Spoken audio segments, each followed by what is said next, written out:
அஸ்ஸலாமு அலைக்கும் ஆல். இன்னைக்கு சிக்கன் நக்கெட்ஸ் எப்படி பண்ணுறதுன்னு பார்க்கலாமா? அதுக்கு கொஞ்சமான போன்லெஸ் சிக்கனாக எடுத்திருக்கேன். ஒரு பீஸ் அளவு வெங்காயம், ஒரு 5, 6 பல்லு பூண்டு, 1/2 ஸ்பூன் அளவு தனியாத்தூள், 1/2 ஸ்பூன் அளவு மிளகாத்தூள், 1/2 ஸ்பூன் அளவு மிளகுத்தூள், 1/4 ஸ்பூன் அளவு உப்பு.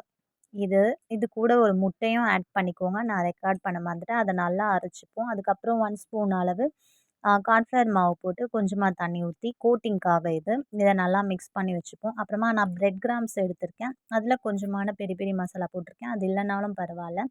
அதில வந்து கியூப் ஷேப்ல நான் அரைச்சத எடுத்திருக்கேன். அத வந்துட்டு கார்ன்ஃப்ளவர்ல டிப் பண்ணிட்டு, அடுத்தது பிரெட் கிராம்ஸ்லயும் டிப் பண்ணி எடுத்துக்கலாம். இப்போ ஒரு இரும்பு சட்டிய வச்சு, அதில நல்லா எண்ணெய கொதிக்க வச்சு, அதில இது எல்லாமே எடுத்து போட்டுக்கலாம். அதே மாரி பண்ணிட்டு, அதுக்கப்புறமா பார்த்தீங்கன்னா, இத சிம்லயே வச்சு தான் ஃப்ரை பண்ணணும். அப்பதான் உள்ள சாஃப்ட்டாவும், வெளில கிரன்ச்சியாவும் வந்திருக்கும். இந்த அளவுக்கு வந்த பிறகு எடுத்துக்கலாம் நம்ம. நல்லா கிரிஸ்பியா வந்திருக்கு இது இப்போ பார்த்தோன்னா. உள்ள பார்த்தீங்களா? சாஃப்ட்டா முட்டை போட்டிருக்கோம் இல்லையா? அதனால. இப்போ இத வந்து டொமேட்டோ கெட்சப்பும், பெரி பெரி மசாலையும் டிப் பண்ணி சாப்பிட்றாங்க.